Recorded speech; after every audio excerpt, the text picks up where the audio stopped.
दोस्तों, new beginnings Alex photo channel पर आपका स्वागत है। अगर आप हमारे इस चैनल पर नए हैं तो कृपया चैनल को सब्सक्राइब कर लें ताकि जो भी इस चैनल पे इम्पोर्टेंट वीडियो डलेगी वो आपसे मिस ना हो सके। दोस्तों, चलिए वीडियो को शुरू करते हैं। दोस्तों, आज का हमारा प्रश्न है, विनिमय एवं विक्रय से क्या तात्पर्य है? यह विक्रय से किस प्रकार भिन्न है? क्या मुद्रा का विनिमय मुद्रा से हो सकता है? What is meant by exchange and sale? How does it differ from sale? Can money be exchanged with money?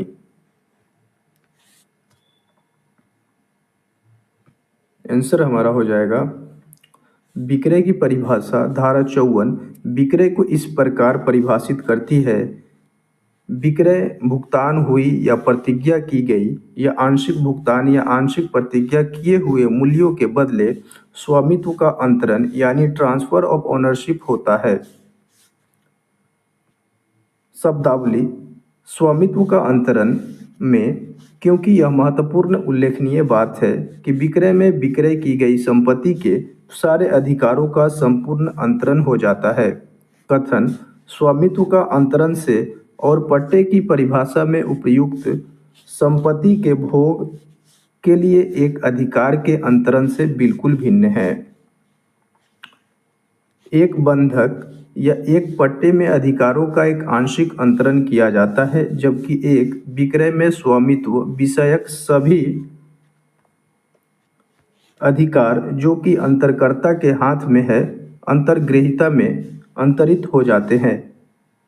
कहने का मतलब ये है कि सेल में यानी विक्रय में जो भी अधिकार अंतरणकर्ता के हाथ में होता है वो सारे के सारे अधिकार जो है अंतर्ग्रहीता के हाथ में चला जाता है, यानी जो परचेजर है उसके हाथ में चला जाता है।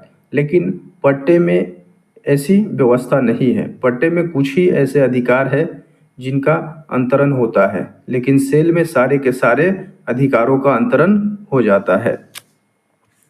विक्रय यानी सेल और भाड़े पर क्रय के करार यानी हायर परचेज एग्रीमेंट में भी अंतर होता है। यदि अंतरण ग्रहीता को समूचे क्रय मूल्य का भुगतान करना है तो इससे ऐसा परिलक्षित होता है कि समव्यवहार विक्रय का समव्यवहार है, किंतु जहां अंतरण ग्रहीता को यह अधिकार दिया गया है कि वह इकरार को समाप्त कर सके, वहां उसे समव्यवहार कहा जाएगा। अब हम देखेंगे विनिमय की परिभाषा। विनिमय की परिभाषा, जब दो व्यक्ति एक वस्तु के स्वामित्व को दूसरे वस्तु के स्वामित्व के लिए, यदि कोई वस्तु या दोनों वस्तुएं रुपया नहीं है, पारस्परिक अंतरण कहते हैं, तो इस समव्यवहार का विनिमय यानी एक्सचेंज कहा जाता है। विनिमय दो व्यक्तियों के मध्य संपत्ति के पारस्परिक अंतरण को कहते हैं।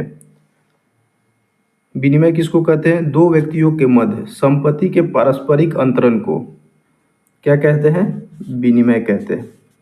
विक्रय और विनिमय में अंतर यह है कि विक्रय की दशा में भुगतान किया गया मूल्य रुपया होता है, जबकि विनिमय के मामलों में एक विशिष्ट संपत्ति दूसरे के बदले विनियमित की जाती है।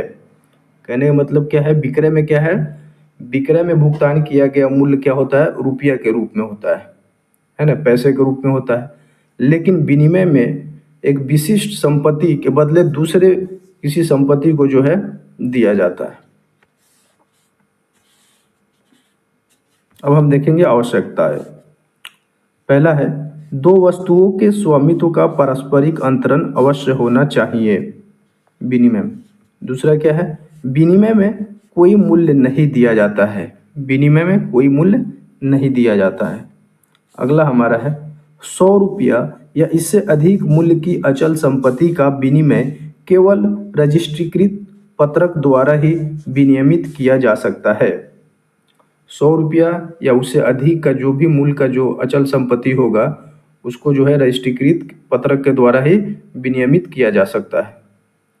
दोस्तों, उम्मीद है कि यह वीडियो आपको पसंद आई होगी। अगर यह वीडियो आपको पसंद आई है तो चैनल को सब्सक्राइब करें, वीडियो को लाइक करें।